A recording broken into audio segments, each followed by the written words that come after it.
Pretty Cry? Born to Fight. And it also has Thai Police Story. This is the film which inspired me to pursue a dream. Tony Jaa, that's a quote by. Cool, so 80s Thai. This is an action film from 1986 from Thailand. That is so fucking cool. I forgot I had this. Look at that cover. It's Photoshop madness.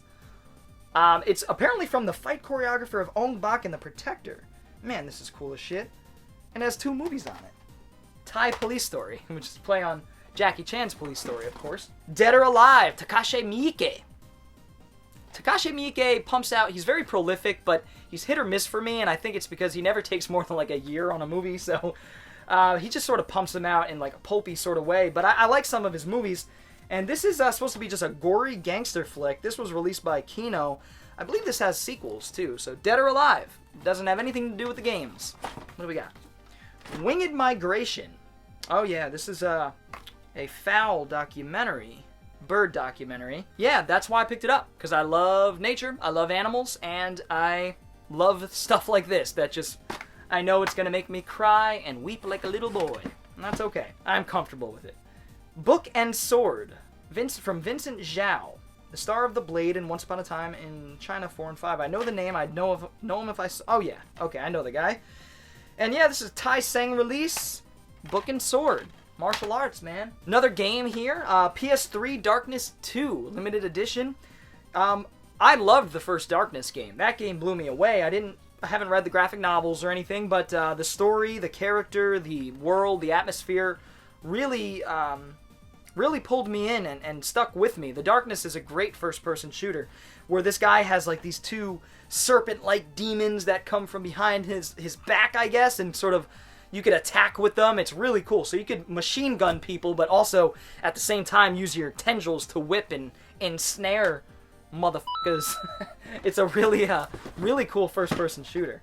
Story-driven, though. Chronicles of Riddick Assault on Dark Athena. Now, I haven't played that game, but this also has Escape from Butcher Bay remastered. Oh! Escape from Butcher Bay is like the best thing that involves Riddick ever. And I love Pitch Black, and I'm a fan of the Riddick movies. But this, Escape from Butcher Bay was phenomenal for the original Xbox. Blew my mind. Story-driven first-person shooter. Vin Diesel was doing the voice. Stealth. Had action. Fantastic. And I'm hoping the sequel's pretty good, too. It looks dope. So, yeah, pretty awesome, man. This is so cool. Special Forces. This is a Isaac Florentine film. Yeah, that's right. And early Scott Adkins. I believe this is one of Scott Adkins' earliest roles. He's supporting in this, but man, he's kicking ass, of course. And Isaac Florentine, so you know the action is phenomenally shot, phenomenally choreographed, dynamic, and yeah, great action movie.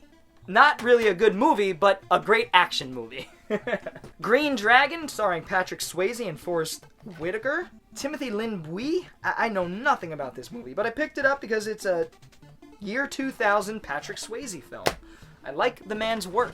R.I.P., homie. Sniper Collection. This I got because it basically pulls together all of the Sniper films, or at least I think this is all of them. I'm a fan of the first one. Luis Llosa, who I think did Anaconda, if I'm not mistaken. Sniper 2, 3, and 4 with Billy Zane. So, yeah, cool. I do want to check out the other Sniper films since I like the original. The original's a good one. Good action flick. Nice. The Base 2. Another Mark Lester film. So he did Base 1 and 2. Unfortunately, this one doesn't have Dacascos. It has Antonio Sabato Jr., who I've seen in, High Voltage and The Big Hit, and I like him. I think he's fine. Just haven't seen much with him, so obviously I'll have to watch Mark Dacascos' The Base and then check out the sequel. This is in a Blockbuster case. It is a Blockbuster exclusive. I don't really know what that means. Oh, and here's the other Johnny To Wai Ka-Fai movie, Mad Detective. So, yeah, this is the other film they worked on together. This and Full-Time Killer. So, pretty cool. I don't know anything about it besides it's directed by 2 people I admire. Rangers. Man, look at all these early 2000s, late 90s shoddy action movies. Jay Andrews, this is Phoenician Entertainment? Okay. Never heard of them. Rangers. Matt McCoy, Glenn Plummer, Corbin Burnson. It's probably bad. It's probably really bad. Brewster's Millions. It's got some water damage. I got this, oh my god, 10 years ago. I remember cousin of mine gave me a whole box of movies, and it had so many cool and obscure horror films, and really cool day of going through that box. I've been doing this a long time, folks. Brewster's Millions, Richard Pryor and John Candy. Oh, the chemistry between them was fantastic. An old story about greed and a very good comedy. Walter Hill, by the way, so doing a pretty much straight up comedy. A little bit of crime, as usual, but love Walter Hill. Definitely an underrated Walter Hill flick. Less talked about, at least. Steve Martin triple feature, LA Story, All of Me, Novocaine. I've seen Novocaine. It's a decent drama comedy. The other two I haven't seen, but I've heard good things about LA Story. So, and I like Steve Martin. Partners in Crime, Rutger Hauer and Paulina Porizkova. Jennifer Warren directed. Don't know anything about this, but it seems like a crime thriller with Rutger Hauer. Rest in peace. So that's why I have it. I'm a simple man with simple tastes. Or very complex tastes. Depends on which way you look at it. From the director of New Police Story and Robin B. Hood, a couple Jackie Chan films. Robin B. Hood, it's alright. New Police Story I haven't seen. Invisible Target. So what's Benny Chan did this one? Yep, Benny Chan. So yeah, that's why I picked it up. Because Hong Kong action movie. Dragon Dynasty, they put out some good stuff. Usually solid. Criterion Collection of The Passion of Joan of Arc. This is an important silent film from the early... oh man, when is this from? Wow, 28. Late 20s. So black and white. Passion of Joan of Arc. I hear this is still the best Joan of Arc film. So I'm really looking forward to checking that out. It is on Blu-ray, I believe. So might have to sell that and upgrade. Jackie Chan, what do we have here? Rumble in Hong Kong. So when I was on a mad mission to collect every Jackie Chan film, I'm almost there, by the way, I picked this up, Jackie Chan starring films. I thought this was starring Jackie Chan. Of course, it's not. You know, we've all seen it if we're fans of Jackie Chan, where they plaster him on the cover from Rumble in the Bronx, put his name in huge font, bigger than the title, rename it to something that is recognizable, Rumble in Hong Kong. He has a tiny role in this, so it's not a Jackie Chan movie. And all on the back, it's like, Jackie Chan this, Jackie Chan delivers non-stop action. Bull fucking shit, false advertising. F*** you, whoever marketed these goddamn DVDs. I'm talking to you. Hombre, Paul Newman. I mean, that's all that needs to be said about that. Hombre, Western featuring Paul Newman. Alright, we got Mekhi Phifer, Josh Hartnett, Julia Stiles in O. Remember when this film came out when I was either in 8th grade or 9th grade? And a lot of people went to go see it. I didn't. But it's based on Othello, which is William Shakespeare, directed by Tim Blake Nelson. And, yeah, supposed to be pretty good. So I'm actually pretty interested in this, you know, still to this day. Oh, what's this? The Power of One. Stephen Dorff, John Gielgud, Morgan Freeman.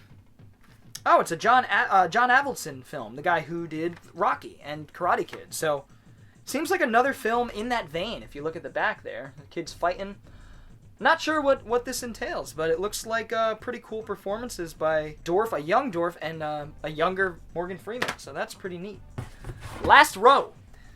Wolfenstein. This was the reboot after Castle Wolfenstein and its sequel, which I adore, Castle Wolfenstein, and Return to Castle Wolfenstein. I may be getting the titles mixed up. It's been a while, but man, that game blew me away on the PC. I mean, I was there when Castle Wolfenstein came out, or Wolfenstein 3 came out in the early 90s. I think I played it 93, 94.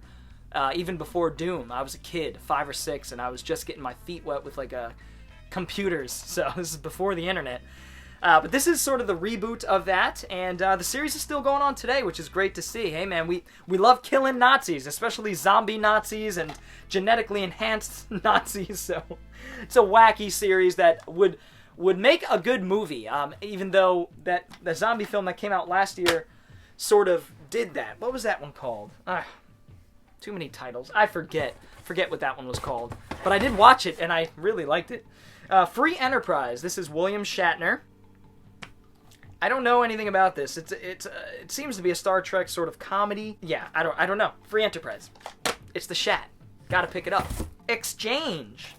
I picked this up because it's a late 90s, or it may be 2000. Anyway, it's a sci-fi, cyberpunk, near-future, William Gibson sort of thing going on. companies vying for, corporate espionage sort of things, it seems. So, Stephen Baldwin, who doesn't really do much for me. Kyle MacLachlan seems to be the villain. Pretty cool. Exchange. I do want to check that one out at some point. Of course, I want to check all these out. Ideally. Second World War, picked this one up because of the incredible cast, and it's directed by Joe Dante. So you can't go wrong with that. Expect this to be zany, off the wall, and funny. So, especially if he's satirizing politics. That'll be interesting to see. Bo Bridges, Joanna Cassidy, James Coburn, Kevin Dunn, Phil Hartman, Dan Hedaya, James Earl Jones, Dennis Leary, Elizabeth Pena, and Ron Perlman. What a cast. Holy shit. Tuskegee Airmen, I picked this up for Lawrence Fishburne. This is the story of the Tuskegee Airmen. I believe it may have been the first all-black Air Force squadron. Forgive me if I'm getting those details wrong, but that's the gist of it.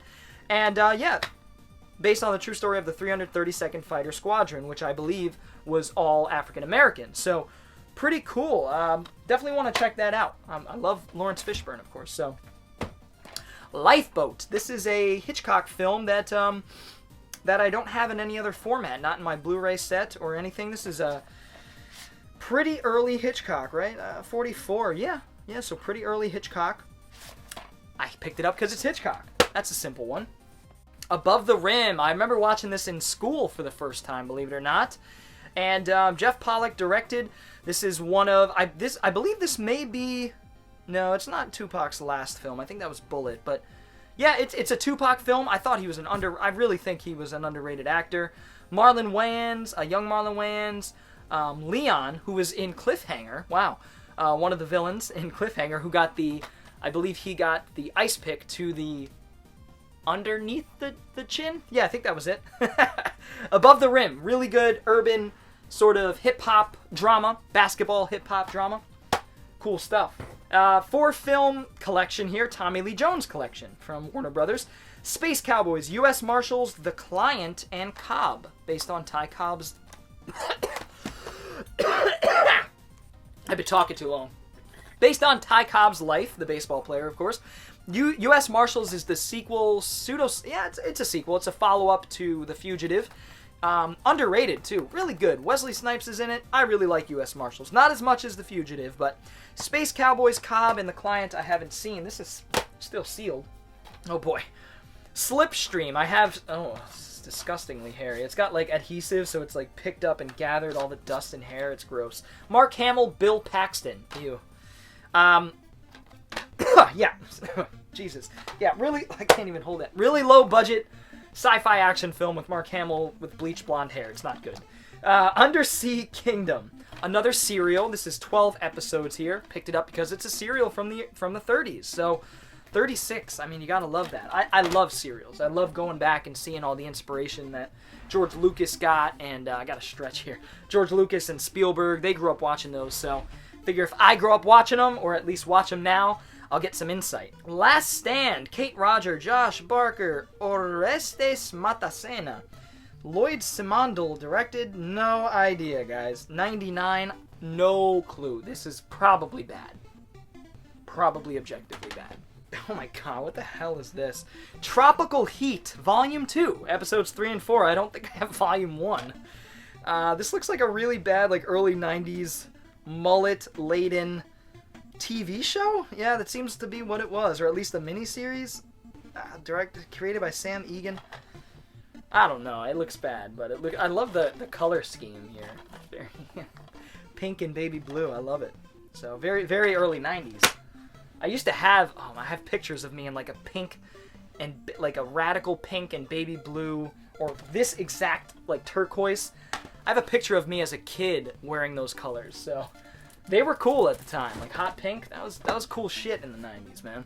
Madigan. I know nothing about this. Richard Widmark, Henry Fonda, Ingar Stevens. Looks like a sort of a film noir from the late 60s. Don Siegel. Wow. Okay, so the guy who brought us Dirty Harry. That's pretty cool. Madigan. Yeah. Madigan. South Park, Season 2. Love South Park. Grew up with it. I've told the story before about how a good friend of mine, Justin, in the fourth grade, showed it to me, and it changed my perspective on what you can do with an animated show. I was way too young, like 9 years old, and I fell in love. Have been in love ever since, even though I'm a little, I need to catch up, we'll say, over the last few years.